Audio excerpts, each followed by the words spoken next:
والنجم إذا هوى ما ضل صاحبكم وما غوى وما ينطق عن الهوى إن هو إلا وحي يوحى علمه شديد القوى ذو مرة فاستوى وهو بالأفق الأعلى ثم دنا فتدلى فكان قاب قوسين أو أدنى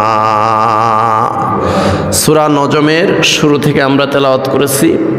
আল্লাহ সুবহানাহু ওয়া তাআলা বলেন, ওয়ান নাজমি ইযা হাওয়া, সেই নজমের কসম, নক্ষত্রের কসম, যেই নক্ষত্র এক সময় বিলীন হয়ে যাবে। এই পৃথিবী থেকে 100 কোটি গুণ বড় এক একটা নক্ষত্র। সেই নক্ষত্র একদিন নিষ্প্রভ হয়ে যাবে, আলো হারিয়ে ফেলবে, একদিন ছিন্ন ভিন্ন হয়ে যাবে। আকাশের চন্দ্র সূর্য যেদিন বিলীন হয়ে যাবে, নিষ্প্রভ হয়ে যাবে, সেদিন এই নক্ষত্র রাজিও ধ্বংস হয়ে যাবে, নিষ্প্রভ হয়ে যাবে। আল্লাহ পাক রব্বুল আলামিন বলেন, ওয়ান নাজমি ইযা হাওয়া, সেই নক্ষত্রের কসম, নক্ষত্র যখন বিলীন হয়ে যায়। মা দাল্লা সাহিবুকুম ওয়া মা গাওয়া, আমার নবী, আখির নবী মুহাম্মদুর রাসূলুল্লাহ সাল্লাল্লাহু আলাইহি ওয়াসাল্লাম মেরাজ করে এসে সপ্ত আসমান পাড়ি দিয়ে সিদরাতুল মুনতাহা অতিক্রম করে বাইতুল মামুর, জান্নাত জাহান্নাম পরিদর্শন করে এই কাবা শরীফের পাশে দাঁড়িয়ে দাঁড়িয়ে তোমাদেরকে ফজরের নামাজের পরে তোমাদেরকে মেরাজের বর্ণনা করতেছে। আর তোমরা আমার নবীকে, আমার রাসূলকে, আখির নবী মুহাম্মদুর রাসূলুল্লাহ সাল্লাল্লাহু আলাইহি ওয়াসাল্লামকে পাগল বলতেছো, নাউজুবিল্লাহ। আমার নবীকে বিভ্রান্ত বলতেছো, নাউজুবিল্লাহ। আমার নবীকে উদ্ভ্রান্ত বলতেছো, নাউজুবিল্লাহি মিন যালিক। অতএব শোনো, মা দাল্লা সাহিবুকুম ওয়া মা গাওয়া, আমার নবী, আখির নবী মুহাম্মদুর রাসূলুল্লাহ সাল্লাল্লাহু আলাইহি ওয়াসাল্লাম বিভ্রান্ত হন নাই, তিনি উদ্ভ্রান্ত হন নাই, তিনি পাগল হন নাই। সুবহানাল্লাহ, সুবহানাল্লাহি ওয়া বিহামদিহি, সুবহানাল্লাহিল আযীম। এই ব্যাপারে আল্লাহ রাব্বুল আলামিন বলেন, ওয়া মা সাহিবুকুম বিমাজনুন ওয়া লাকাদ রাআহু বিল উফুকিল মুবিন। সূরা তাকবীর আয়াত 22-23।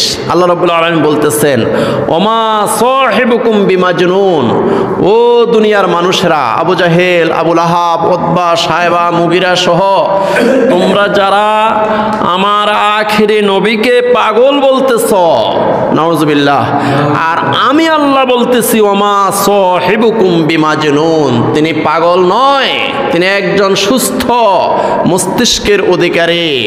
ওমা সাহিবুকুম বিমাজনুন ওয়া লাকাদ রাআহু বিল উফুকিল মুবিন, তিনি সজ্ঞানে একদম সুস্থ মস্তিষ্ক থাকা অবস্থায় জিব্রাইল আলাইহিস সালাতু ওয়াস সালামকে উচ্চ দিগন্তে, জিব্রাইল আলাইহিস সালাতু ওয়াস সালামের নিজস্ব সূরতে দেখেছেন। সুবহানাল্লাহ। জিব্রাইল আলাইহিস সালাতু ওয়াস সালামের 600 পাখা, আর এই 600 পাখা এমনভাবে বিস্তীর্ণ অবস্থায় আছে, পৃথিবীর পূর্ব দিগন্ত এবং পশ্চিম দিগন্ত সহ পুরা পৃথিবীটা জিব্রাইল আলাইহিস সালাতু ওয়াস সালামের এই পাখার আয়তাধীন। সুবহানাল্লাহ, সুবহানাল্লাহি ওয়া বিহামদিহি, সুবহানাল্লাহিল আযীম। প্রিয় হাজরিন, অতএব ওয়ালাকাদ রাআহু বিল উফুকিল মুবিন, জিব্রাইল আলাইহিস সালাতু ওয়াস সালামকে আমার নবী, দয়াল নবী মুহাম্মদুর রাসূলুল্লাহ সাল্লাল্লাহু আলাইহি ওয়াসাল্লাম জিব্রাইল আলাইহিস সালাতু ওয়াস সালামের নিজস্ব সূরতে দেখেছেন। তো এই জন্য আল্লাহ রাব্বুল আলামিন বলেন, মা দাল্লা সাহিবুকুম ওয়া মা গাওয়া। আমার নবী মুহাম্মদুর রাসূলুল্লাহ সাল্লাল্লাহু আলাইহি সাল্লাম পাগল নয়, তিনি উদ্ভ্রান্ত হন নাই, তিনি সুস্থ মস্তিষ্কের অধিকারী। ওয়ামা ইয়াতিকু আনিল হাওয়া ইন হুয়া ইল্লা ওয়াহয়ুন ইউহা। আমার নবী, দয়াল নবী, হায়াতুন নবী মুহাম্মদুর রাসূলুল্লাহ সাল্লাল্লাহু আলাইহি ওয়াসাল্লাম একটি কথাও ওনার নিজের থেকে বানিয়ে বানিয়ে বলেন না। ইন হুয়া ইল্লা ওয়াহয়ুন ইউহা, বরং তিনি যা বলেন সব কিছু আমার পক্ষ থেকে ওহী প্রাপ্ত হয়ে তিনি বলে থাকেন, একটা কথাও তিনি ওহীর বাহিরে বলেন না। ওয়ামা ইয়াতিকু আনিল হাওয়া ইন হুয়া ইল্লা ওয়াহয়ুন ইউহা। তবে জেনে রাখো, আমার নবী, দয়াল নবী মুহাম্মদুর রাসূলুল্লাহ সাল্লাল্লাহু আলাইহি ওয়াসাল্লাম একটি কথাও যদি তিনি বানিয়ে বানিয়ে বলতেন তাহলে কি করতাম? আল্লাহ রাব্বুল আলামিন বলেন, ওয়ালাউ তাকাওয়ালা আলাইনা বা'দাল আকাবিল লা আখাযনা মিনহু বিল ইয়ামিন সুম্মা লাকাতা'না মিনহুল ওয়াতিন। সূরা হাক্কা আয়াত 44 থেকে 46। আল্লাহ রাব্বুল আলামিন বলেন, ওয়ালাউ তাকাওয়ালা আলাইনা বা'দাল আকাবিল, আমার নবী মুহাম্মদুর রাসূলুল্লাহ সাল্লাল্লাহু আলাইহি ওয়াসাল্লাম যদি এই কোরআন শরীফের মধ্যে একটি কথাও যদি বাড়িয়ে বাড়িয়ে বলতেন অথবা কমিয়ে বলতেন, ওয়ালাউ তাকাওয়ালা আলাইনা বা'দাল আকাবিল, আমার নবী মুহাম্মদুর রাসূলুল্লাহ সাল্লাল্লাহু আলাইহি ওয়াসাল্লাম যদি একটা কথাও যদি বাড়িয়ে বলতেন, লা আখাযনা মিনহু বিল ইয়ামিন, আমি আমার নবীকে ডান হাত দিয়ে চেপে ধরতাম, আমার নবীর ডান হাত আমি চেপে ধরতাম। লা আখাযনা মিনহু বিল ইয়ামিন সুম্মা লাকাতা'না মিনহুল ওয়াতিন, এরপরে আমি আমার নবীর কণ্ঠনালীকে ছিঁড়ে ফেলতাম। যদি আমার নবী একটি কথাও যদি বানিয়ে বানিয়ে বলতেন, একটি কথাও যদি নিজের থেকে, নিজের নফসানিয়ত থেকে যদি তিনি বানিয়ে বানিয়ে বলতেন, তাহলে আমার নবীর কণ্ঠনালীকে আমি আল্লাহ কেটে ফেলে দিতাম। আল্লাহু আকবার, আল্লাহু আকবার। অতএব ওয়ামা ইয়াতিকু আনিল হাওয়া ইন হুয়া ইল্লা ওয়াহয়ুন ইউহা। আমার নবী মুহাম্মদুর রাসূলুল্লাহ সাল্লাল্লাহু আলাইহি ওয়াসাল্লাম একটি কথাও তিনি বানিয়ে বানিয়ে বলেন না, বরং আমার পক্ষ থেকে যা যা ওহী প্রাপ্ত হন তা তা তোমাদের কাছে বর্ণনা করেন। সুবহানাল্লাহ। আল্লামাহু শাদীদুল কুওয়া, আমার নবী মুহাম্মদুর রাসূলুল্লাহ সাল্লাল্লাহু আলাইহি ওয়াসাল্লাম ওনার উপরে যে আমি ওহী নাজিল করি, এই ওহীটা নিয়ে আসেন একজন ফেরেশতা। ওই ফেরেশতার নাম হলো জিবরাইল আলাইহিস সালাতু ওয়াস সালাম। এই জিবরাইল আলাইহিস সালাতু ওয়াস সালামের ব্যাপারে আল্লাহ রাব্বুল আলামিন বলতেছেন, আল্লামাহু শাদীদুল কুওয়া। এই জিবরাইল আলাইহিস সালাতু ওয়াস সালাম খুবই শক্তিশালী। উনি এমন শক্তিশালী যে সিদরাতুল মুনতাহা থেকে ওহী নিয়ে সপ্ত আসমান পাড়ি দিয়ে আমার নবী মুহাম্মদ সাল্লাল্লাহু আলাইহি ওয়াসাল্লাম পর্যন্ত এই ওহীটা আনার সময় এই ওহীর কোনো হেরফের হয় না, ওহীর কোনো হেরফের হয় না। মধ্যখানে কোনো শয়তান, কোনো জিন, কোনো খান্নাস এই জিবরাইল আলাইহিস সালামকে বিভ্রান্ত করতে পারে না। কারণ আল্লাহ রাব্বুল আলামিন বলতেছেন, আল্লামাহু শাদীদুল কুওয়া, সেই জিবরাইল আলাইহিস সালাম অত্যন্ত শক্তিশালী। এই শক্তিশালী জিবরাইল আলাইহিস সালামকে জিন এবং খান্নাস, শয়তান ওনাকে আশ্রয় করতে পারে না, কাছে দ্বারেও আসতে পারে না। অতএব আমার পক্ষ থেকে যা যা ওহী প্রাপ্ত হয় জিবরাইল আলাইহিস সালাতু ওয়াস সালাম ওই সিদরাতুল মুনতাহা থেকে মুহাম্মদ সাল্লাল্লাহু আলাইহি ওয়াসাল্লাম পর্যন্ত হুবহু ওহীটা নিয়ে মুহাম্মদ সাল্লাল্লাহু আলাইহি ওয়াসাল্লাম এর নিকটে পৌঁছতে পারেন। সুবহানাল্লাহ, সুবহানাল্লাহি ওয়া বিহামদিহি, সুবহানাল্লাহিল আযীম। তোমরা এটা চিন্তা করিও না যে জিবরাইল আলাইহিস সালাম সিদরাতুল মুনতাহা থেকে ওহী নিয়ে মুহাম্মদ সাল্লাল্লাহু আলাইহি ওয়াসাল্লাম পর্যন্ত আসতে আসতে হয়তো কোনো শয়তান, কোনো জিন হয়তো বিভ্রান্ত করতে পারে, ওহীর কোনো কথা উলটপালট করে দিতে পারবে, এটা তোমরা চিন্তা করিও না। আল্লামাহু শাদীদুল কুওয়া, সে জিবরাইল আলাইহিস সালাম অত্যন্ত শক্তিশালী, ওনাকে কোনো জিন্নাত খান্নাস ওনাকে বিভ্রান্ত করতে পারে না। হুবহু যা সিদরাতুল মুনতাহা থেকে আল্লাহর পক্ষ থেকে পেয়ে থাকেন তাই নিয়ে মুহাম্মদ সাল্লাল্লাহু আলাইহি ওয়াসাল্লাম পর্যন্ত পৌঁছতে পারেন। সুবহানাল্লাহ।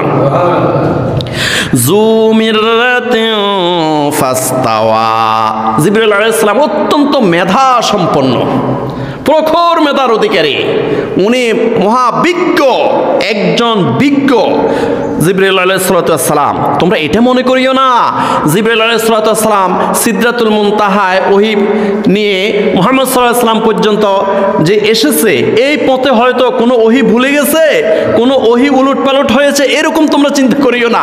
যু মিররাতিন ফাস্তাওয়া, জিবরাইল আলাইহিস সালাম অত্যন্ত প্রখর মেধার অধিকারী, উনি যেইভাবে আল্লাহর পক্ষ থেকে সিদরাতুল মুনতাহায় ওহী প্রাপ্ত হন হুবহু এই ওহীটা মুহাম্মদ সাল্লাল্লাহু আলাইহি ওয়াসাল্লাম পর্যন্ত পৌঁছিয়ে দেন, মধ্যখানে কোনো হেরফের হয় না। ফাস্তাওয়া, জিবরাইল আলাইহিস সালাম দুইবার রাসূলুল্লাহ সাল্লাল্লাহু আলাইহি ওয়াসাল্লামের সামনে ওনার নিজস্ব সূরতে দেখা দিয়েছেন। একবার হলো প্রথম যখন ওহী নাজিল হয়েছিল, ইকরা বিসমি রাব্বিকাল্লাযী খলাক, খলাকাল ইনসানা মিন আলাক, ইকরা ওয়া রাব্বুকাল আকরাম, আল্লাযী আল্লামা বিল কলাম, আল্লামাল ইনসানা মা লাম ইয়ালাম। এই প্রথম ওহী যখন নাজিল হয়েছিল তখন জিবরাইল আলাইহিস সালাম নিজস্ব সূরতে 600 ফাঁকা সহ জিবরাইল আলাইহিস সালাম একবার নবীর সাথে দেখা করেছেন। আর একবার যখন সিদরাতুল মুনতাহায় রাসূলুল্লাহ সাল্লাল্লাহু আলাইহি ওয়াসাল্লাম যখন পৌঁছেছেন সিদরাতুল মুনতাহার পাশে, জিবরাইল আলাইহিস সালাম নিজস্ব সূরতে ফাস্তাওয়া তিনি হাজির হয়েছেন। এই মোট দুইবার। আর মুহাম্মদ সাল্লাল্লাহু আলাইহি সাল্লামের অফিস করেছেন মোট 24,000 বার। হযরতে জিবরাইল আলাইহিস সালাম মুহাম্মদ সাল্লাল্লাহু আলাইহি সাল্লামের নিকট মোট 24,000 বার এসেছেন, তার মধ্যে দুইবার নিজস্ব সূরতে এসেছেন, আর বাকি যে এসেছেন ওই বাকি বারগুলো উনি বিভিন্ন সাহাবীর রূপ ধারণ করে আসতেন। বিশেষ করে দাহিয়াতুল কলবি সাহাবী রাদিয়াল্লাহু তাআলা আনহু ওনার রূপ ধারণ করে জিবরাইল আলাইহিস সালাম বেশি বেশি এসেছেন। সুবহানাল্লাহ। ওয়া হুয়া বিল উফুকিল আ'লা, জিবরাইল আলাইহিস সালাম উচ্চ দিগন্তে ওনার নিজস্ব সূরতে এসেছেন। রাসূলুল্লাহ সাল্লাল্লাহু আলাইহি ওয়াসাল্লামের সাথে তিনি দুইবার নিজস্ব সূরতে দেখা দিয়েছেন। সুম্মা দানা ফাতাদাল্লা ফাকানা ক্বাবা কাউসাইনি আও আদনা, অতঃপর জিবরাইল আলাইহিস সালাম উচ্চ দিগন্ত থেকে নেমে আস্তে করে মুহাম্মদ সাল্লাল্লাহু আলাইহি ওয়াসাল্লামের নিকট এসেছেন। এই মুহাম্মদ সাল্লাল্লাহু আলাইহি ওয়াসাল্লামের নিকট কতটুকু নিকটবর্তী হয়েছেন আল্লাহ পাক নিজে বলতেছেন, সুম্মা দানা ফাতাদাল্লা ফাকানা ক্বাবা কাউসাইনি আও আদনা। একটা তীর থেকে ধনুক মারার সময় রশি টান দিলে তীরের দুই মাথা যত কাছাকাছি আসে, আল্লাহ পাক বলেন এই দুই মাথা যত কাছাকাছি আসে এর চেয়েও আরো বেশি কাছে এসেছিলেন। সুবহানাল্লাহ। এই আয়াতের আরেকটা ব্যাখ্যা হলো রাসূলুল্লাহ সাল্লাল্লাহু আলাইহি ওয়াসাল্লাম যখন মেরাজে গিয়েছেন তখন আল্লাহ সুবহানাহু ওয়া তাআলার এত কাছাকাছি গিয়েছেন যে একটা তীর থেকে ধনুক মারার সময় রশি টান দিলে তীরের দুই মাথা যত কাছাকাছি আসে এর চেয়েও আরো কাছাকাছি আল্লাহ সুবহানাহু ওয়া তাআলা রাসূলুল্লাহ সাল্লাল্লাহু আলাইহি ওয়াসাল্লামকে দিদার নসিব করেছেন। সুবহানাল্লাহ। আল্লাহ এবং আল্লাহর রাসূল সাল্লাল্লাহু আলাইহি ওয়াসাল্লাম এত কাছাকাছি গিয়েছেন। এটার হলো আরেকটা ব্যাখ্যা। আল্লাহ রাব্বুল আলামিন বলেন ফাআওহা ইলা আবদিহি মা আওহা। এই মেরাজের রাত্রে আল্লাহ রাসূল সাল্লাল্লাহু আলাইহি ওয়াসাল্লামের উপরে অনেক অনেক বেশি ওহী করেছেন। আল্লাহ সুবহানাহু ওয়া তাআলা রাসূলুল্লাহ সাল্লাল্লাহু আলাইহি ওয়াসাল্লামের সাথে অনেক অনেক কথা বলেছেন, অনেক অনেক অসংখ্য কথা বলেছেন। ফাআওহা ইলা আবদিহি মা আওহা, অনেক অনেক বেশি ওহী ওই দিন নাজিল করেছেন এবং রাসূলুল্লাহ সাল্লাল্লাহু আলাইহি ওয়াসাল্লামের সাথে দিদার হওয়ার পরে রাসূলুল্লাহ সাল্লাল্লাহু আলাইহি ওয়াসাল্লামের সাথে অনেক বেশি কথা বলেছেন। মা কাযাবাল ফুয়াদু মা রাআ, রাসূলুল্লাহ সাল্লাল্লাহু আলাইহি ওয়াসাল্লাম যা দেখেছেন, 7 আসমানে এক এক আসমানে কি কি আছে এগুলো স্বচক্ষে দেখেছেন। এরপরে সিদরাতুল মুনতাহায় কি আছে ওইটাও দেখেছেন। তারপরে বাইতুল মামুরে কি আছে ওইটাও দেখেছেন। জান্নাতে কিভাবে শান্তি, জাহান্নামে কিভাবে শাস্তি প্রয়োগ করা হয় এগুলো স্বচক্ষে দেখেছেন। আরশ, কুরসি, লৌহ কলম সব কিছু নিজ স্বচক্ষে তিনি দেখেছেন।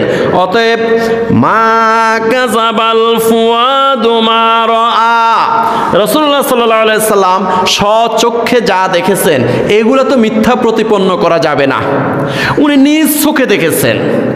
এমনিতে আমাদের দেশে একটা কথা আছে, শোনা কথায় দুনা দোষ, কিন্তু রাসূলুল্লাহ সাল্লাল্লাহু আলাইহি সাল্লাম তো স্বচক্ষে দেখেছে।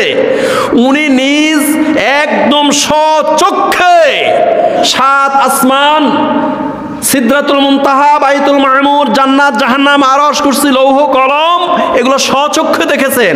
অতএব মা কাযাবাল ফুয়াদু মা রাআ, এই অন্তর মুহাম্মদ সাল্লাল্লাহু আলাইহি ওয়াসাল্লামের যে অন্তর, এই অন্তরটা তো মিথ্যা প্রতিপন্ন হতে পারে না, কারণ উনি স্বচক্ষে দেখে এসেছেন।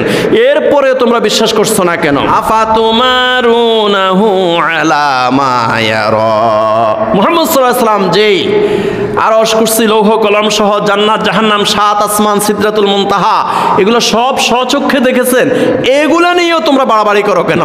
এগুলা নিয়ে মতানৈক্য করো কেন? আল্লাহ পাক নিজে প্রশ্ন করতেছে কারে? আবু জাহেল, আবু লাহাব, উতবা, সায়বা, মুগিরা সহ এই বেঈমানদেরকে আল্লাহ পাক রব্বুল আলামিন বলতেছেন আফাতুমারুনাহু আলা মা ইয়ারা।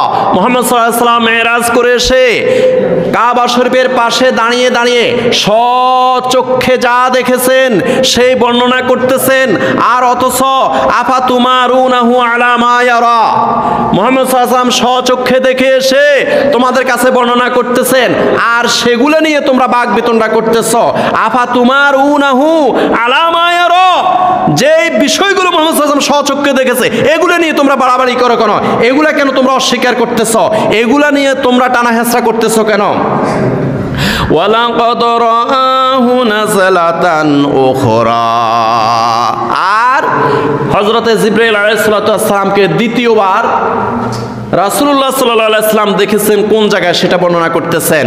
ইনদা সিদরাতিল মুনতাহা, সিদরাতুল মুনতাহায় রাসূলুল্লাহ সাল্লাল্লাহু আলাইহি ওয়াসাল্লাম দ্বিতীয়বার হযরতে জিবরাইল আলাইহিস সালাতু ওয়াস সালামকে নিজস্ব সৌরতে দেখেছেন। এই সিদরাতুল মুনতাহাটা হলো বড়ই গাছের মতো, সপ্ত আসমানের পরে এই একটা বড়ই গাছের মতো একটা বিশাল গাছ আছে। এই গাছটা পাতাগুলা বড়ই গাছের মতো, হাতির কানের মতো এক একটা পাতা, আর এই গাছের মধ্যে যে ফলগুলা ধরেছে এই ফলগুলা হলো এক একটা ফল মুটকার মতো অনেক বড় বড়। আর এই সিদরাতুল মুনতাহা যে গাছ, সীমান্ত বৃক্ষ, এই সিদরাতুল মুনতাহা যে গাছটা, বড়ই গাছের মতো যে গাছটা, এটার মধ্যে লক্ষ লক্ষ কোটি কোটি পাতা আছে। এই পাতাগুলোর মধ্যে সোনালী রঙের অসংখ্য অগণিত ফেরেশতা প্রজাপতির রূপ ধারণ করে ওই পাতাগুলোর মধ্যে বসে বসে আল্লাহর জিকির করতেছে এবং আখিরি নবী মুহাম্মদ রাসূলুল্লাহ সাল্লাল্লাহু আলাইহি ওয়াসাল্লামের উপর দরুদ পড়তেছে। সুবহানাল্লাহ। রাসূলুল্লাহ সাল্লাল্লাহু আলাইহি ওয়াসাল্লাম সরাসরি দেখে এসেছেন। আল্লাহ পাক রব্বুল আলামিন বলতেছেন ওয়ালাকাদ রাআহু নাজলাতান উখরা ইনদা সিদরাতিল মুনতাহা, সেই সিদরাতুল মুনতাহা সীমান্ত বৃক্ষের পাশে জিবরাইল আলাইহিস সালাতু ওয়াস সালামের নিজস্ব সৌরতে দ্বিতীয়বার দেখেছেন। ইনদাহা জান্নাতুল মাওয়া, আর রাসূলুল্লাহ সাল্লাল্লাহু আলাইহি সাল্লাম যে জান্নাত পরিভ্রমণ করেছেন, জান্নাত পরিদর্শন করেছেন, জান্নাতের সুখ শান্তি এগুলো দেখেছেন, এটা কোথায় আছে? ইনদাহা জান্নাতুল মাওয়া, এই জান্নাতটাও সিদরাতুল মুনতাহার পাশেই আছে। সুবহানাল্লাহ। ইনদাহা জান্নাতুল মাওয়া, আল্লাহু আকবার। এযে ইয়াগশা সিদরাতা মা ইয়াগশা, আল্লাহ সুবহানাহু ওয়া তাআলা বলতেছেন ইযে ইয়াগশা সিদরাতা মা ইয়াগশা, এই সিদরাতুল মুনতাহার পাতার উপরে lakh lakh crore crore million billion trillion অক্টালিয়ন ফেরেশতা প্রজাপতির রূপ ধারণ করে, সোনালী রঙের প্রজাপতির রূপ ধারণ করে আল্লাহর জিকির করতেছে, রাসূলুল্লাহ সাল্লাল্লাহু আলাইহি সাল্লামের উপর দুরূদ শরীফ পড়তেছে। এই সমস্ত ফেরেশতারা সেখানে আচ্ছাদিত করে রেখেছেন। আর সিদরাতুল মুনতাহা যে সীমান্ত বৃক্ষ, এই বৃক্ষের চতুর্দিকে অসংখ্য অগণিত ফেরেশতারা বেষ্টনী দিয়ে রেখেছেন। মা যাগাল বাসারু ওয়া মা তাগা, আর মুহাম্মদ সাল্লাল্লাহু আলাইহি ওয়াসাল্লাম স্বচক্ষে যে বিষয়গুলো দেখে এসেছেন, এই ব্যাপারে তো কোনো বিভ্রান্তই হতে পারে না, কারণ সরাসরি দেখে এসেছেন। উনি শুনে নাই, বরং ডাইরেক্ট দেখে এসেছে। অন্য কারো থেকে শুনে তোমাদের কাছে বর্ণনা করতেছে না, সরাসরি উনি দেখে এসে এই কাবা শরীফের পাশে দাঁড়িয়ে দাঁড়িয়ে উনি বর্ণনা করতেছে। আর তোমরা এটাকে বলতেছো মিথ্যা, এবং মিথ্যা কথা তোমরা বলতেছো। নাউযুবিল্লাহি মিন যালিক। আল্লাহ পাক বলতেছেন মা যাগাল বাসারু ওয়া মা তাগা, রাসূলুল্লাহ সাল্লাল্লাহু আলাইহি ওয়াসাল্লাম যেটা সরাসরি দেখে এসেছেন, এই ব্যাপারে তো কোনো বিভ্রান্ত হওয়া সম্ভব নয়। এই ব্যাপারে তোমরা কোনো সন্দেহ করিও না। মা যাগাল বাসারু ওয়া মা তাগা, সরাসরি যা দেখে এসেছে এই ব্যাপারে তোমরা বাকবিতণ্ডা করিও না। লাকাদ রাআ মিন আয়াতি রাব্বিহিল কুবরা, আর আল্লাহ সুবহানাহু ওয়া তাআলার অসংখ্য অগণিত বড় বড় নিদর্শন রাসূলুল্লাহ সাল্লাল্লাহু আলাইহি ওয়াসাল্লাম ওই রাত্রে দেখে এসেছেন। এই রাত্রে রাসূলুল্লাহ সাল্লাল্লাহু আলাইহি সাল্লাম এই মেরাজের রাত্রে অসংখ্য অগণিত বড় বড় নিদর্শন তিনি স্বচক্ষে দেখে এসেছেন। এই ব্যাপারে তোমরা সন্দেহ করিও না। যেই মুমিন, যেই মুসলমান এই মেরাজকে অস্বীকার করবে, রাসূলুল্লাহ সাল্লাল্লাহু আলাইহি সাল্লাম সশরীরে মেরাজ করে এসেছেন, এই ব্যাপারে কারো যদি সন্দেহ থাকে সে কাফের হয়ে যাবে, সে মুসলমান আর থাকবে না, তার ঈমান থাকবে না। রাসূলুল্লাহ সাল্লাল্লাহু আলাইহি সাল্লাম সশরীরে মেরাজ করেছেন, এটা অস্বীকার করার কোনো উপায় নাই। এই দুনিয়ার যে আসমান কত কোটি মাইল দূরে এখনো কোনো বিজ্ঞানীরা আবিষ্কার করতে পারে নাই। এবার প্রথম আসমানের পরে দ্বিতীয় আসমান আরো 20 গুণ বড়। এইভাবে যাইতে যাইতে ষষ্ঠ আসমান থেকে সপ্তম আসমান আরো 20 গুণ বড়। এবার চিন্তা করেন সপ্ত আসমান পাড়ি দিয়ে, তারপরে সিদরাতুল মুনতাহা, বাইতুল মামুর, জান্নাত জাহান্নাম, আরশ, কুরসি, লৌহ কলম, এই বিশাল দূরত্ব তিনি ভ্রমণ করে এসেছেন একটা রাত্রির সামান্য কিছু অংশে। এখন বৈজ্ঞানিকভাবে এটা আমরা যদি বিশ্লেষণ করি তাহলে আমরা পাবো যে আলোর গতি হলো 1 সেকেন্ডে 1,86,000 মাইল। বিজ্ঞানী অ্যালবার্ট আইনস্টাইন বলতেছেন কোনো একটা বাহন যদি এই আলোর গতি পরিমাণ সে যাইতে পারে তখন সময় স্লো হয়ে যায়, টাইম স্লো হয়ে যায়। আর এই আলোর গতির চেয়েও বেশি যদি ভ্রমণ করে, মানে আলোর গতি হলো 1 সেকেন্ডে 1,86,000 মাইল, কোনো বাহন যদি 1 সেকেন্ডে 1,86,000 মাইলের চেয়েও বেশি যদি ভ্রমণ করে তাহলে টাইম উল্টো দিকে ঘুরে, সময় উল্টো দিকে ঘুরে। রাসূলুল্লাহ সাল্লাল্লাহু আলাইহি ওয়াসাল্লাম যে বাহনে করে গিয়েছেন সেটার নাম হলো বুরাক, আর বুরাক আরবি শব্দ, বাংলা হলো বিদ্যুৎ। চিন্তা করেন কাপ্তায় বিদ্যুৎ কেন্দ্রে যখন বিদ্যুতের সুইচ দেয়, আর এই আমাদের কাগুইয়া গ্রামে বিদ্যুৎটা আসতে কয় ঘন্টা লাগে, কয় মিনিট লাগে, কয় সেকেন্ড লাগে, সাথে সাথে চলে আসে। সেই কাপ্তাই বিদ্যুৎ কেন্দ্রে বিদ্যুতের সুইচ দেওয়ার সাথে সাথে কাগইয়া কি 1 ঘন্টা লাগে, কয় মিনিট লাগে, না সাথে সাথে আসে? এই বুরাক শব্দের অর্থ হলো বিদ্যুৎ। এখন বুরাকের গতি কেমন? রাসূলুল্লাহ সাল্লাল্লাহু আলাইহি সাল্লাম নিজে বলতেছেন, বুখারী শরীফের 3887 নম্বর হাদিস, ওয়া ইয়াদউ খাতওয়াহু ইনদা আকসা তরফিহি। বুখারী শরীফের 3887 নম্বর হাদিস, রাসূলুল্লাহ সাল্লাল্লাহু আলাইহি সাল্লাম বলেন, এই বুরাকের গতি হলো দৃষ্টি সীমার চেয়েও বেশি। সুবহানাল্লাহ, দৃষ্টি সীমার চেয়েও বেশি। এখন আমরা যদি আকাশের দিকে তাকাই, তাহলে আমরা আকাশের যতটুকু পর্যন্ত দেখি এটা হলো আমাদের দৃষ্টিসীমা।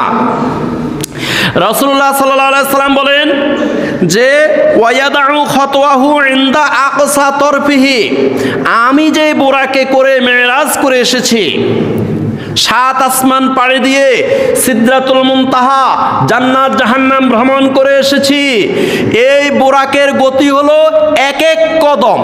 এই বুরাকের 1একটা কদমের সীমা হলো দৃষ্টি সীমার চেয়েও বেশি। সুবহানাল্লাহ।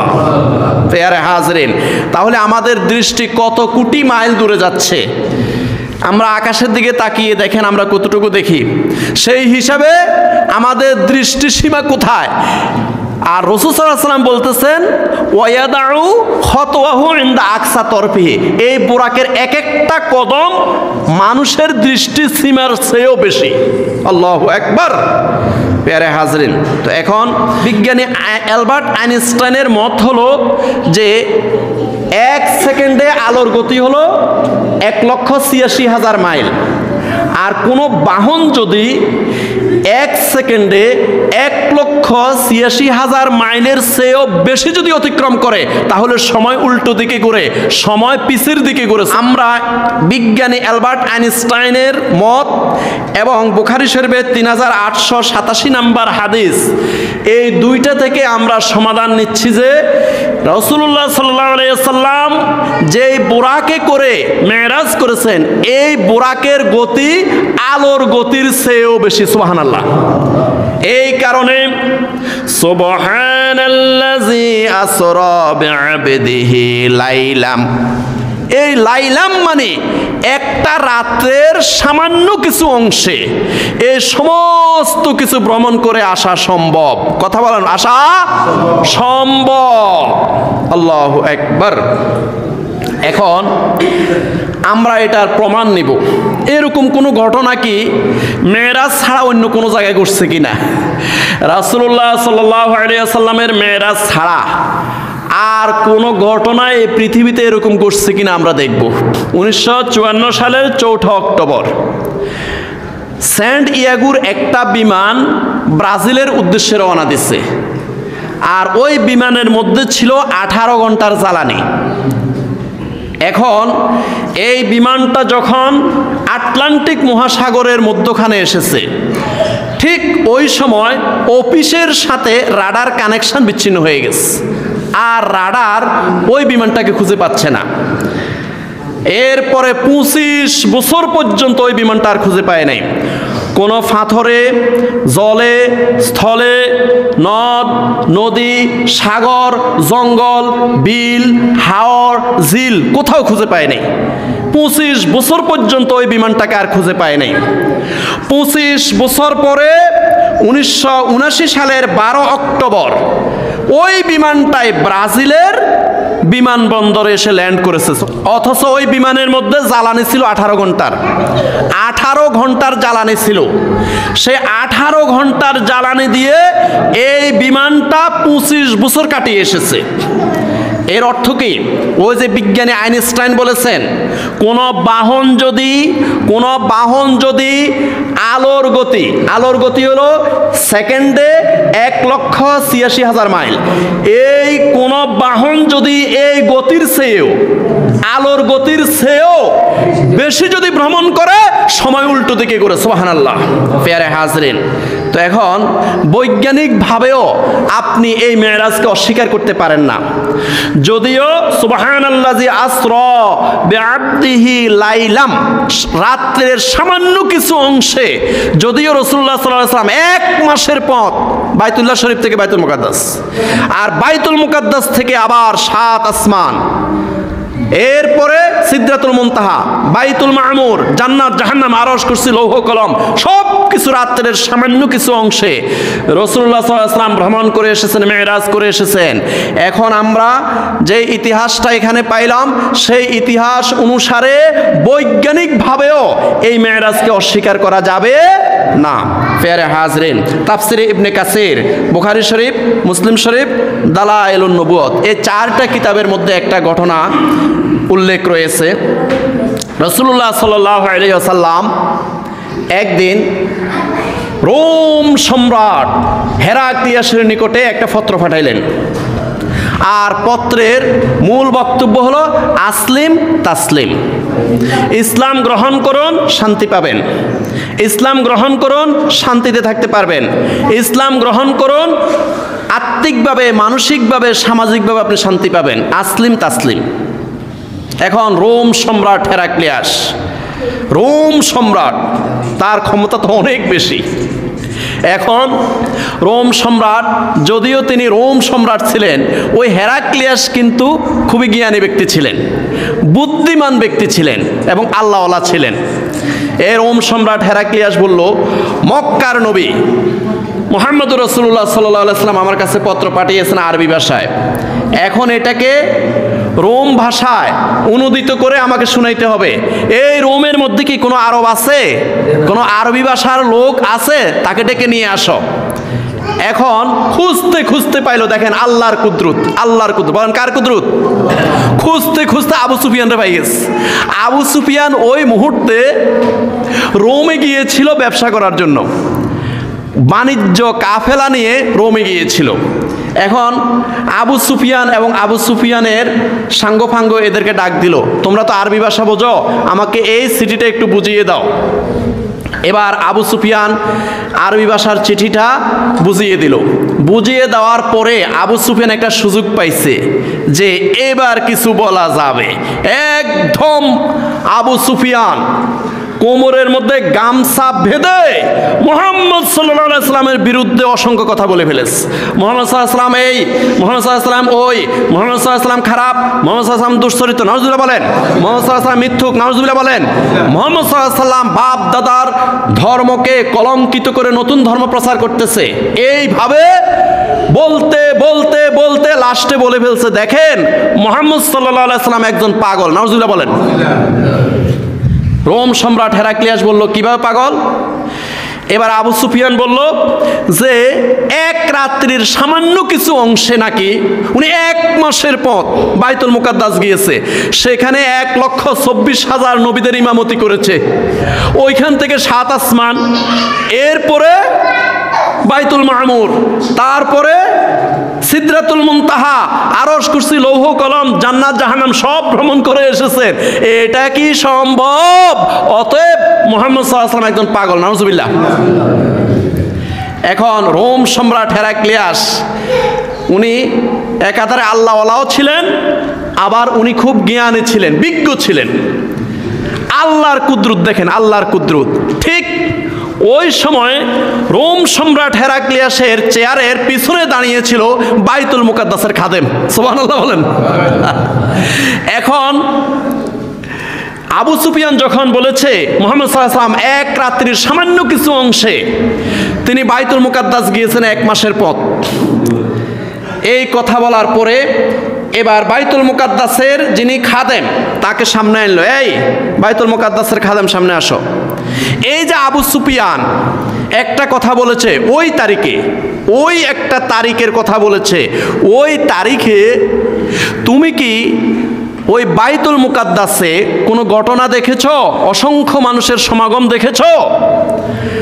বাইতুল মুকাদ্দাসের খাদেম ওই তারিখটা শুনে স্ট্রেঞ্জ হয়ে গেছে, আশ্চর্য হয়ে গেছে। হ্যাঁ হুজুর জাহাপনা, হুজুর জাহাপনা, হুজুর জাহাপনা, ঠিক ঠিক ঠিক, বলনা সুবহানাল্লাহ। এবার বাইতুল মুকাদ্দাসের খাদেম বলতেছে, হুজুর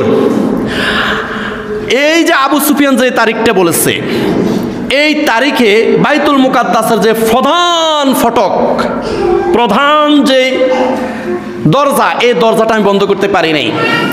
আমি বাইতুল মুকাদ্দাসের খাদেম, আমি রাত্রিবেলায় এই বাইতুল মুকাদ্দাসের প্রধান ফটক আমি কি করি, বন্ধ করি, কিন্তু ওই দিন আমি পারি নাই। এরপরে অন্যান্য খাদেমদেরকে ডাক দিলাম, ওরাও জোর করে ওই ফটকটা বন্ধ করতে পারে নাই। বিশ্বাস হয় আপনাদের? আচ্ছা, আমি আবার বলতেছি, তাফসিরে ইবনে কাসির, বুখারী, মুসলিম, দালায়েলুন নবুওয়াত, এই 4টা কিতাবে ইতিহাসটা আসছে। সুবহানাল্লাহ কইলেন না? এবার অন্যান্য খাদেমদেরকে আমি ডাক দিলাম, সব খাদেম মিলে ওই দরজাটা ঠেলাঠেলি করে বন্ধ করতে পারি নাই। এরপর ধর্মযাজকেরা এসেছে, ধর্মযাজকেরা এসে সবাই মিলে একসাথে বাইতুল মুকাদ্দাসের প্রধান ফটক, প্রধান দরজাটা বন্ধ করতে পারি নাই। এবার ধর্মযাজকের মধ্যে যিনি প্রধান ধর্মযাজক, তিনি ঘোষণা দিলেন, আল্লাহর কোনো কুদরত আছে এখানে, আল্লাহর কোনো কুদরত আছে, অতএব সবাই যে যার অবস্থানে গিয়ে ঘুমিয়ে পড়ো, এই দরজাটা আজকে এইভাবে খোলা থাকবে, এটা আল্লাহর হুকুম। সবাই যায়, ঘুমিয়ে গেল। আমি সকালবেলা যখন আসি, বাইতুল মুকাদ্দাসে ঢুকলাম, ঢুকেই দেখলাম যে অসংখ্য মানুষ, লক্ষ লক্ষ মানুষ, যে যা কোনো একটা জায়গার মধ্যে আসলে যে বিভিন্ন চিহ্ন থাকে, এরকম চিহ্ন আমি অবলোকন করলাম। 1। 2 নাম্বার হলো অন্যান্য নবীরা যে আংটার মধ্যে বাহন বেঁধে বাইতুল মুকাদ্দাসে ঢুকতো, ঠিক ওই আংটার মধ্যে গত রাত্রে একটা বাহন বাঁধা হয়েছিল। চিহ্নটা হলো এই, বাহন বাঁধার কারণে বাহনের যে পায়ের চিহ্ন, এই পায়ের চিহ্ন আমি ওই আংটার নিচে পেয়েছি। সুবহানাল্লাহ, নারায়ে তাকবীর, নারায়ে রিসালাহ, আল্লাহু আকবার। এবার রোম সম্রাট হেরাক্লিয়াস আবু সুফিয়ানের দিকে তাকিয়ে বলল, আবু সুফিয়ান, তুমি তো অনেক মাস্তানি করেছ, মুহাম্মদ সাল্লাল্লাহু আলাইহি সাল্লাম মিথ্যাবাদী, নাউজুবিল্লাহ, এখন কি বলবে? আবু সুফিয়ান মাথা নিচু করে আস্তে করে সেখান থেকে প্রস্থান করলো। সুবহানাল্লাহ, সুবহানাল্লাহি ওয়া বিহামদিহি, সুবহানাল্লাহিল আযীম। বুখারী শরীফের 2য় খণ্ড 684 পৃষ্ঠা, মুসলিম শরীফের 1ম খণ্ড 96 পৃষ্ঠার মধ্যে একখানা হাদিস উল্লেখ হয়েছে। রাসূলুল্লাহ সাল্লাল্লাহু আলাইহি সাল্লাম যখন মেরাজ করে আসতেছিলেন, রাওয়াহা নামক স্থানের মধ্যে একদল বণিকের সাথে দেখা হয়েছে। ওই বণিক দলের ভিতরে রাসূলুল্লাহ সাল্লাল্লাহু আলাইহি সাল্লাম প্রবেশ করে তাদের কাছে 1 গ্লাস পানি চেয়েছেন। ওই বণিক দল 1 গ্লাস পানি দেওয়ার পরে মুহাম্মদ সাল্লাল্লাহু আলাইহি সাল্লাম ডান হাতে গ্রহণ করেছেন, এরপরে বসেছেন, বসার পরে বিসমিল্লাহ বলে 3 ঢুকে পানিটা পান করেছেন। সুবহানাল্লাহ। আবার সামান্য কিছু আসার পরে তানঈম নামক স্থানে আরেক দল বণিকের সাথে দেখা হয়েছে। রাসূলুল্লাহ সাল্লাল্লাহু আলাইহি সাল্লামের বাহনের যে আওয়াজ, সেই আওয়াজে একটা উট মারা গেছে অথবা একটা উট পালিয়ে গেছে, দলছুট হয়ে গেছে। এবার রাসূলুল্লাহ সাল্লাল্লাহু আলাইহি সাল্লাম বাহন থেকে নেমে ওই দলছুট উটটাকে খুঁজে তাদেরকে ফিরিয়ে দিলেন। সুবহানাল্লাহ। এবার রাসূলুল্লাহ সাল্লাল্লাহু আলাইহি সাল্লাম ফজরের নামাজের পরে কাবা শরীফের পাশে দাঁড়িয়ে দাঁড়িয়ে যখন মেরাজের বর্ণনা দিচ্ছিলেন, ঠিক এমনি মুহূর্তে কাফের মুশরিকরা, বিশেষ করে আবু জাহেল এসে বলল, ও মুহাম্মদ সাল্লাল্লাহু আলাইহি ওয়াসাল্লাম, তুমি যে মেরাজ করে এসেছো, সুবহানাল্লাযী আসরা বিআবদিহি লাইলান, সামান্য অংশ, একটা রাত্রের সামান্য অংশে তুমি যে মেরাজ করে এসেছো, এটার কোনো কি প্রমাণ দিতে পারবে? যদি প্রমাণ দিতে পারো তাহলে তুমি এই মক্কায় থাকতে পারবে, আর নচেৎ তোমাকে অবাঞ্ছিত ঘোষণা করবে। নাউজুবিল্লাহ বলেন। রাসূলুল্লাহ সাল্লাল্লাহু আলাইহি সাল্লাম বললেন, শোনো এই আবু জাহেল, শোনো এই আবু জাহেল, শোনো, আমি মেরাজ করে এসেছি সশরীরে, এটার একটা প্রমাণ আছে। আবু জাহেল বলল, কি প্রমাণ? রাসূলুল্লাহ সাল্লাল্লাহু আলাইহি সাল্লাম বললেন, রাওয়াহা নামক স্থানে একদল বণিকের সাথে দেখা হয়েছে, তারা মক্কা শরীফ আসতেছে। আবার তানঈম নামক স্থানে আরেক দল বণিকের সাথে দেখা হয়েছে, তারাও মক্কা শরীফ আসতেছে। রাসূলুল্লাহ সাল্লাল্লাহু আলাইহি সাল্লাম বলতেছেন, এই 2 দল বণিকের সাথে আমার দেখা হয়েছে। এখন তারা মক্কা শরীফ পৌঁছতে পৌঁছতে বুধবার হবে, বুধবার সূর্য ওঠার আগে ইনশাল্লাহ পৌঁছে যাবে। তারা যে জায়গায়, তাদেরকে আমি যে জায়গায় দেখে এসেছি, তারা বুধবারের মধ্যে এসে যাবে, সূর্য ডুবার আগে আগে ইনশাল্লাহ এসে যাবে। এবার আবু জাহেল বলল, ঠিক আছে, দেখি তোমার মেরাজের সত্যতা দিতে পারো কিনা। যখন বুধবার এসে গেল, সকাল গেল, দুপুর গেল, বিকাল হয়ে গেল, সূর্য ডুবার আগ মুহূর্তে আবু জাহেল একদম হন্তদন্ত হয়ে মুহাম্মদ সাল্লাল্লাহু আলাইহি ওয়াসাল্লামের সামনে গেল, হে মুহাম্মদ সাল্লাল্লাহু আলাইহি ওয়াসাল্লাম, বুধবার তো চলে যাচ্ছে, এক্ষুনি সূর্য ডুবে যাবে, তোমার দুই দল বণিক তো এখন আসি পৌঁছলো না, মেরাজের সত্যতা কিভাবে দেবে? আল্লাহ রাসূল সাল্লাল্লাহু আলাইহি ওয়াসাল্লাম আকাশের দিকে তাকিয়ে কি জানি বললেন? আল্লাহ পাক রব্বুল আলামিন সাথে সাথে সূর্যকে অর্ডার করলেন, হে সূর্য স্টপ, সূর্য একদম যেখানে আছো সেখানে থাকো, অস্তমিত হতে পারবে না। এখন আবু জাহেল, আবুল আহাব, উতবা, সাইবা, মুগিরা সহ ওরা চিন্তা করলো, এত ঘন্টা হয়ে গেল সূর্য ডুবে না কেন? সুবহানাল্লাহ কইলেন না? সূর্য ডুবার কথা অনেক আগে, এখনো সূর্য ডুবতেছে না কেন? সূর্য আটকে আছে। ঠিক সেই মুহূর্তে একজন ব্যক্তি চিৎকার করে বলল, হে মক্কাবাসী শোনো, দুই দল বণিক মক্কা শরীফের দিকে, কাবা শরীফের দিকে আসতেছে। সুবহানাল্লাহ। আল্লাহ পাক রব্বুল আলামিন সাধারণ সূর্যকে বললেন, তুমি অস্তমিত হয়ে যাও। সুবহানাল্লাহ। সূর্য অস্তমিত হয়ে গেল, দুই দল বণিক এসে গেল। এই হাদিসটা হলো বুখারী শরীফের দ্বিতীয় খণ্ড 684 পৃষ্ঠা, মুসলিম শরীফের প্রথম খণ্ড 96 পৃষ্ঠার হাদিস। এবার দুই দল বণিক আসলো। আবু জাহেল বলল, তোমরা কোনো কথা বলিও না, আমি কথা বলবো। একদম আবু জাহেল দুই দল বণিক সর্দারদেরকে ডাক দিল। দুই সর্দারকে ডেকে বলে, এদিকে আসো। এই যে দেখো মুহাম্মদ সাল্লাল্লাহু আলাইহি ওয়াসাল্লাম, ওনার সাথে কি তোমাদের তানঈম নামক স্থানে, রাওয়াহা নামক স্থানে তোমাদের সাথে কি দেখা হয়েছে? ওই দুই দল বণিক সর্দার মুহাম্মদ সাল্লাল্লাহু আলাইহি ওয়াসাল্লামের দিকে তাকিয়ে আশ্চর্য হয়ে গেলেন, বললেন, হ্যাঁ হ্যাঁ হ্যাঁ, অবশ্যই অবশ্যই, সুবহানাল্লাহ। রাওয়াহা নামক স্থানে দেখা হয়েছে। এই মুহাম্মদ সাল্লাল্লাহু আলাইহি ওয়াসাল্লাম আমাদের বণিক দলের ভিতরে ঢুকে এক গ্লাস পানি পান করেছে। সুবহানাল্লাহ। আর তানঈম নামক স্থানে আমাদের সাথে দেখা হয়েছে, আমাদের একটা উট দলছুট হয়ে গেছে, এই মুহাম্মদ সাল্লাল্লাহু আলাইহি ওয়াসাল্লাম আমাদের উটটাকে খুঁজে দিয়েছেন। সুবহানাল্লাহ। প্যারে হাজরিন, এখন আবু জাহেল তো লজ্জা পেয়ে গেছে। লজ্জা পায় নাই? আর কথা কেন, লজ্জা পায় নাই? এবার বলতেছে, হে মুহাম্মদ সাল্লাল্লাহু আলাইহি ওয়াসাল্লাম, তুমি যে মেরাজে গিয়েছ, এক রাত্রির সামান্য কিছু অংশে তুমি বাইতুল মুকাদ্দাস গিয়েছ। এই বাইতুল মুকাদ্দাসের দরজা কয়টা, জানালা কয়টা, সিঁড়ি কয়টা? এই হাদিসটা এসেছে মুসলিম শরীফের প্রথম খণ্ড, হাদিস নাম্বার 172। এবার আবু জাহেল বলল, বাইতুল মুকাদ্দাসের দরজা কয়টা, জানালা কয়টা আর সিঁড়ি কয়টা আমাদেরকে বলো। এখন রাসূলুল্লাহ সাল্লাল্লাহু আলাইহি ওয়াসাল্লাম সেখানে কি দরজা জানালা গুনতে গেছে? এবার আল্লাহ পাক সুবহানাহু ওয়া তাআলার দিকে তাকিয়ে রাসূলুল্লাহ সাল্লাল্লাহু আলাইহি ওয়াসাল্লাম সাহায্য কামনা করলেন, হে নবী সাল্লাল্লাহু আলাইহি ওয়াসাল্লাম, আমি আপনাকে মাঠে নামিয়ে দিয়ে আমি গাফেল হই নাই, আমি সব কিছু দেখতেছি। সুবহানাল্লাহ। আপনি শুধু আকাশের দিকে তাকিয়ে থাকেন। আর ফেরেশতাদেরকে বলছে, বাইতুল মুকাদ্দাসকে উঠিয়ে নিয়ে আসো। আপনি ওই বাইতুল মুকাদ্দাসের দিকে তাকিয়ে তাকিয়ে দরজা কয়টা, জানালা কয়টা, গনে গনে আবু জাহেলকে বলে দেন। সুবহানাল্লাহ। এখন আবু জাহেল পরে বর্ণনা করছে, আমার মনে হয় মুহাম্মদ সাল্লাল্লাহু আলাইহি ওয়াসাল্লাম আকাশের দিকে তাকিয়ে গনে গনে 1 2 3 4 5 এভাবে গনে গনে জানালা কয়টা, দরজা কয়টা, উত্তর পাশে কয়টা, দক্ষিণ পাশে কয়টা, সিঁড়ি কয়টা, এগুলো বলছে। সুবহানাল্লাহ। নারায়ে তাকবীর, নারায়ে রিসালা। আমার ভাইয়েরা, আবু জাহেল এরপরে বলল, হে মুহাম্মদ সাল্লাল্লাহু আলাইহি ওয়াসাল্লাম, তুমি একটা জাদুকর। নাউজুবিল্লাহ বলেন। তাকদিরে ঈমান থাকতে হয়। কথা বলেন, তাকদির কি থাকতে হয়? ঈমান তো নাই। এত বড় প্রমাণ দেওয়ার পরেও সে ইসলাম গ্রহণ করে নাই।